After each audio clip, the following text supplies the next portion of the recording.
Hola, soy Débora Mavaires y te doy la bienvenida a esta Odisea Submarina. Me escapé de las redes y vengo a proponerte un paseo por el mar de la información, allí donde todo es un poco más turbio y los tiburones acechan. Ponete las patas de rana y mientras recordá que esta es una investigación independiente.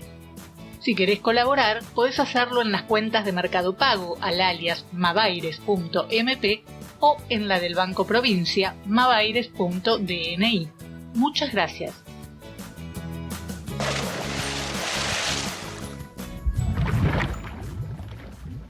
Antes de que vayas al diccionario te cuento que fantasmagoría originalmente era el arte de hablar en público con los fantasmas. Pero a finales del siglo XVIII se popularizó una especie de representación teatral en la que las proyecciones de imágenes de personas muertas daban vida a una espectral puesta en escena. Y podríamos calificar de fantasmagoría lo que vimos esta semana, una especie de tren fantasma que vino a agitar indignaciones para que no miremos qué es lo que hay detrás de las mascaritas. Pero la intención de los provocadores es la misma de siempre: tratar de limpiarse las manos de la sangre que derramaron mientras imponen un programa económico que los enriquezca. Una vez más, armaron un circo donde los abogados de los genocidas se pasearon por los medios con sus tristes figuras apolilladas, oliendo a naftalina, con los gestos y disfraces de otra época, donde vimos, por ejemplo, un sujeto de sobre todo, pelado, con lentes oscuros y bigotes, que decía: ¿está probado que se robaron bebés? Y así, en su verba retrógrada, mostró su alma que quedó exhibida en la Plaza de Mayo para quienes quieran verla. Los genocidas y sus defensores encontraron el resquicio por donde entrar.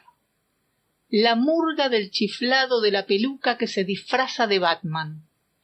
La troupe terrorista de Revolución Federal, incluida la loca de arriba, Jimena Texanos Pinto, y un par de mujeres que, amparadas en su condición femenina, dicen cualquier barbaridad sin que nadie les encaje un bife porque quedaría feo.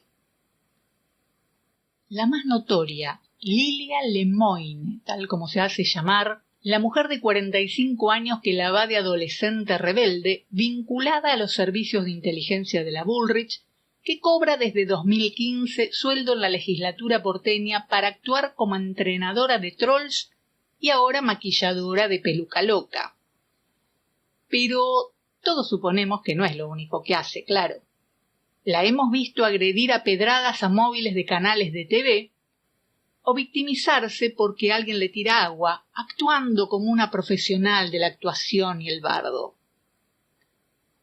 No es para menos. Tiene que esmerarse para ganarse los 450.000 pesos por mes que cobra. No sabemos si cobra algo más por otra vía, claro. Lo que sí se sabe es que así como su jefe publicitaba la estafa piramidal CoinX, una fintech que ofrecía retornos extraordinarios en dólares, ella publicitaba la clínica en la que prometían cambiarte el color de los ojos con láser.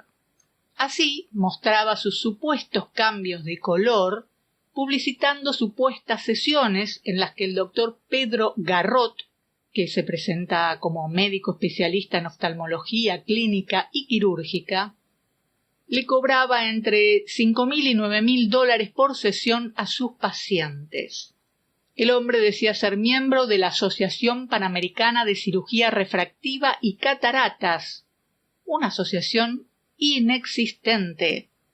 Las denuncias son de mayo del 2022, ya que hay quienes han perdido la visión por estos supuestos tratamientos. Es notable, ¿no? Porque quienes prometen arrancarte los ojos a balazos también te han cobrado por dejarte ciego, en todos los sentidos. Lemoine es la que te muestran, ridícula, alborotadora, obscena, pero de la que te tenés que cuidar es de la maquinista del tren fantasma, la verdadera candidata del espacio, la abogada Victoria Villarroel, hija y sobrina de 2 furibundos genocidas, que hace ingentes esfuerzos por intentar lavar su Edipo sangriento mientras se disfraza de mosquita muerta. Vicky, como le dicen, viene manijeada desde el extranjero. En 2008 realizó un curso de lucha contra el terrorismo en el Centro de Estudios de Defensa Hemisférica William J. Perry, una institución que depende de la Universidad de Defensa Nacional, que se encarga de educar a los líderes militares de Estados Unidos, por supuesto, en Washington, D.C. Las vinculaciones con los Carapintadas no sorprenden ya. Es la hija del teniente coronel retirado Eduardo Marcelo Villarroel, segundo jefe de la Compañía de Comando 602 que comandaba Aldo Rico. Villarroel es además nieta del contraalmirante Laurio Edelvio de Stefani, un historiador naval vinculado a un ex miembro de la Falange Española que participó en la Guerra Civil de 1936, realizando tareas de propaganda para el bando del fascista Francisco Franco. Manuel Aznar Acedo, padre de José María Aznar, expresidente de España por el Partido Popular. Gracias a estas relaciones de su candidata, Peluca Loca pudo establecer relaciones con Vox, el partido franquista de España, sacarse fotos con el chileno José Antonio Cast, quien reivindica la dictadura de Pinochet, y con el brasileño Jair Bolsonaro. El tío de Vicky, Ernesto Guillermo Villarroel, se entretenía en el Vesubio, un centro clandestino de detención y torturas que funcionó en la intersección de Camino de Cintura y la autopista Ricchieri, en el partido de La Matanza, en un predio del Servicio Penitenciario Federal. Estuvo allí entre abril de 1976 y noviembre de 1978. En ese lugar fueron torturadas y asesinadas cientos de personas, entre ellos Haroldo Conti, Héctor Oesterheld y el director de cine Raimundo Gleiser. Los restos de todos ellos se encuentran aún desaparecidos. Ernesto Villarroel fue detenido en 2015 cuando iba a votar, y el muy cobarde, para zafar del juicio, alegó demencia senil. Ni siquiera intentó defenderse porque la tiene a la sobrina esgrimiendo excusas. Victoria Villarroel participó más de una vez del Young Ambassadors Program, invitados por Strength to Strength, un programa para jóvenes víctimas del terrorismo contra ellos o sus familias. Durante una semana comparten actividades con participantes de Francia, España, Israel, Irlanda del Norte y Estados Unidos. Pero se dio el gusto de hacer en la legislatura porteña un acto de supuesto homenaje a las víctimas de terrorismo, según ella. Yo lamento que no hayan entrado todas las víctimas de terrorismo, porque los que estaban afuera también eran víctimas del terrorismo de Estado. Entre los asistentes al acto de la legislatura, donde para pasar tenías que tener permiso e invitación, pudimos ver a un sonriente Alberto Solanet, que es un abogado que regentea con otros colegas el estudio Solanet, Moreno Buello y Di Paola, y viene trabajando desde hace más de 15 años en la creación de diferentes agrupaciones de genocidas. Alberto Solanet tiene un hermano que es mucho más conocido que él, Manuel, ingeniero con posgrados en economía. Fue asesor de Adalberto Krieger Bacena durante la dictadura de Onganía y estuvo con José Alfredo Martínez de Hoz en los primeros años de la dictadura, pero también estuvo al final.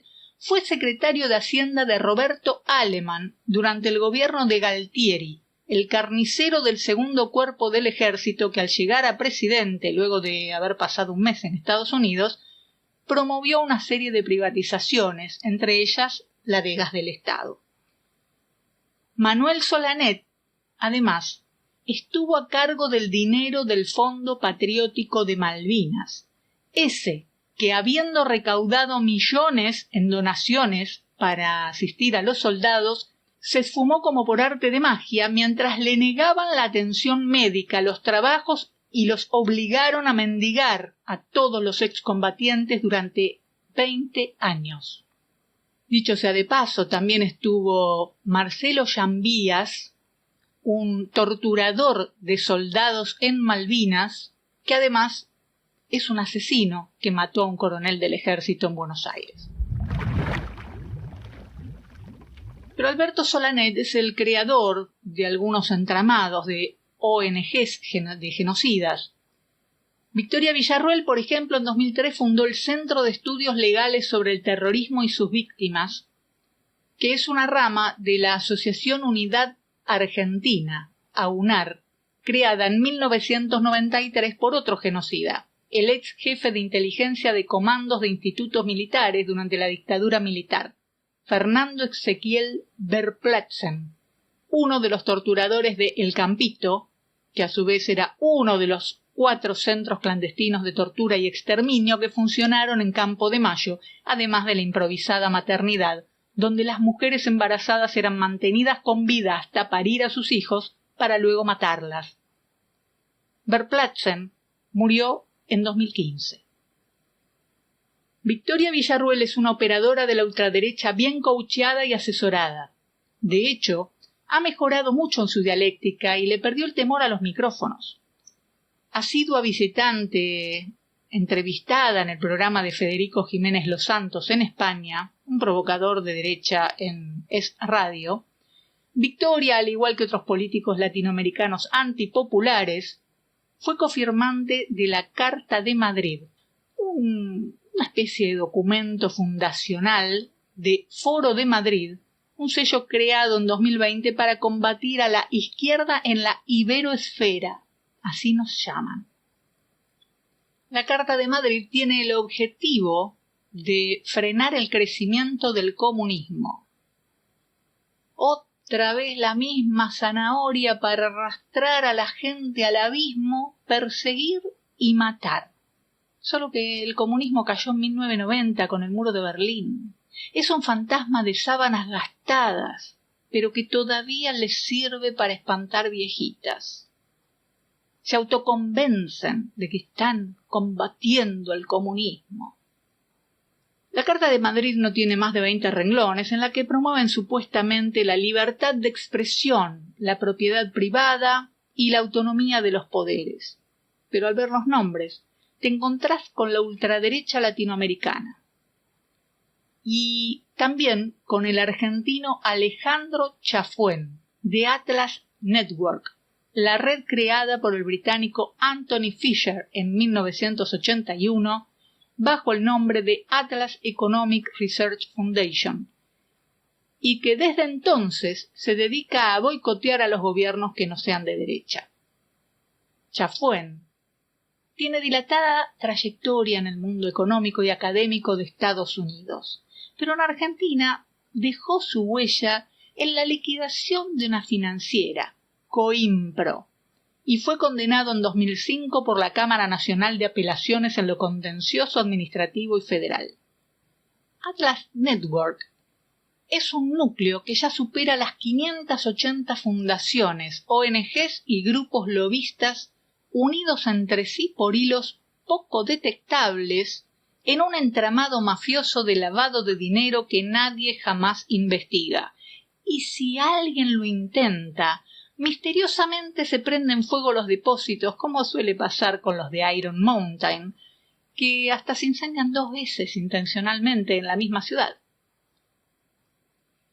Atlas Network y toda su red de ONGs tienen enormes recursos financieros, judiciales y mediáticos puestos al servicio del ideario ultraliberal.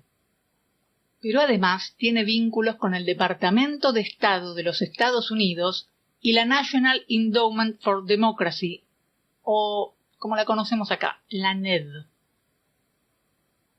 Tal vez por todo este entramado de ONGs, lavado de dinero y fundaciones, es que a la verdadera candidata del espacio de Peluca Loca no se le conoce aporte de impuestos o jubilatorios, sino hasta que alcanzó los 45 años de edad y fue nombrada diputada. Es como un fantasma más del tren que conduce.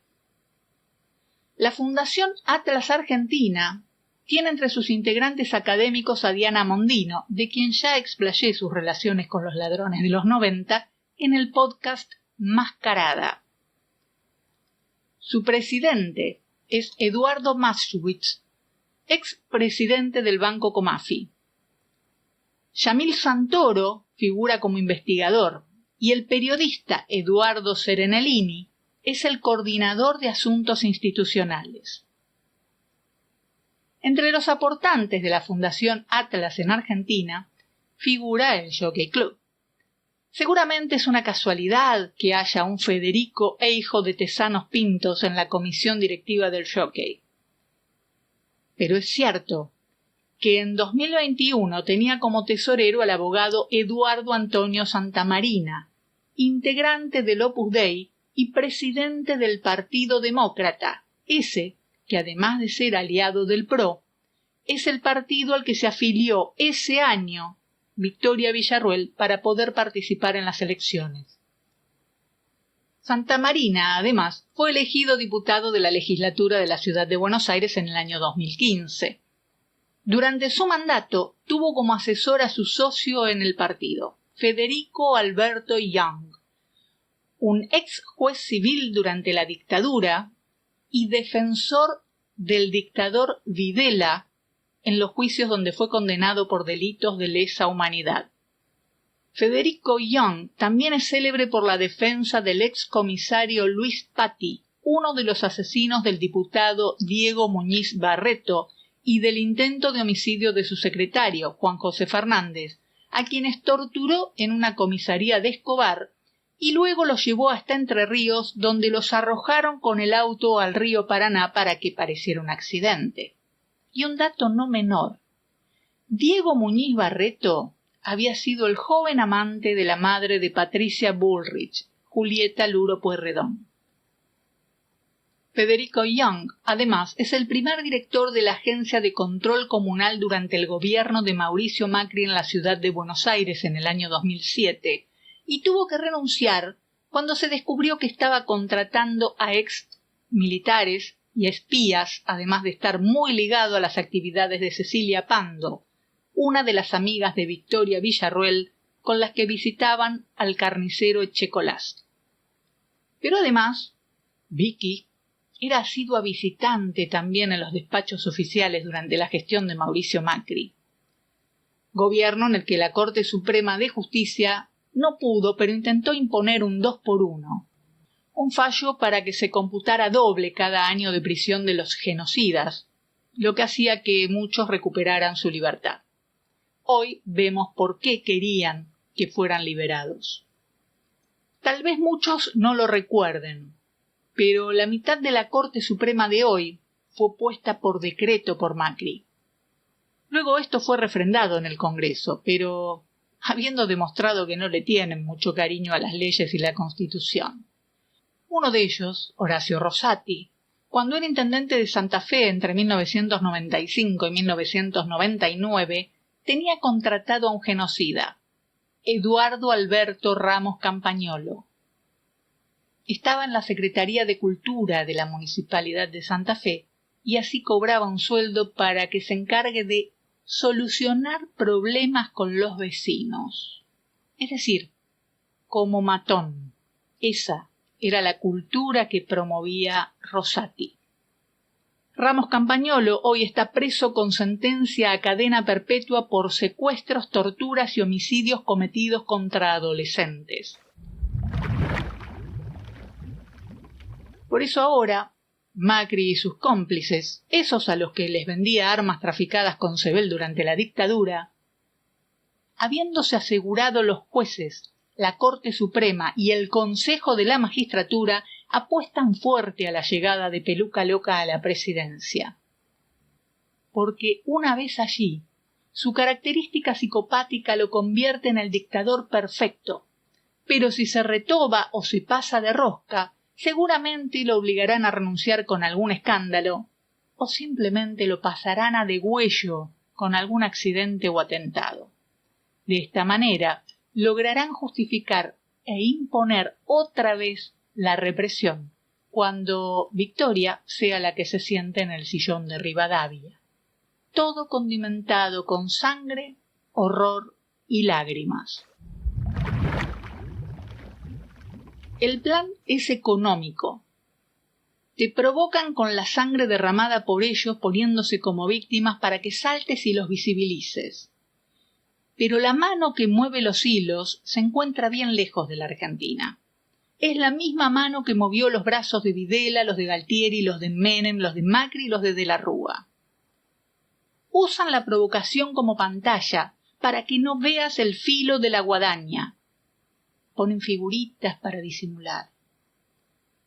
Porque, aunque somos muchos los que tenemos bien claro a la hora de elegir entre las mujeres que pasaron su vida buscando a sus hijos y sus nietos y las que quieren legalizar la compra-venta de niños para robarles los órganos, algunos, en su loca bohemia, parecen no tenerlo tan claro. Y no es que lo oculten, no. Es que han sido cómplices para posicionar al títere en estas elecciones. Son parte del problema. Por eso estos tipos eligieron, al igual que lo hicieron en Ucrania, un candidato ridículo, provocador, hasta gracioso con su peluca alborotada.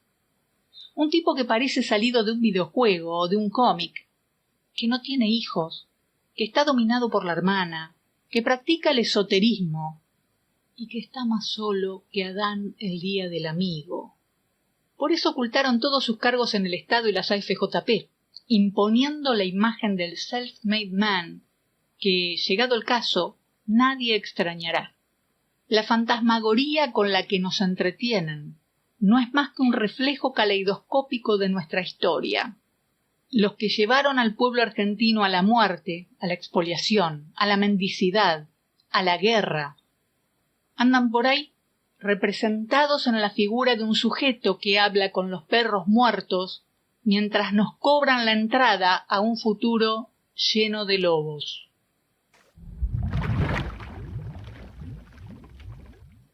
Hasta acá llegamos por hoy.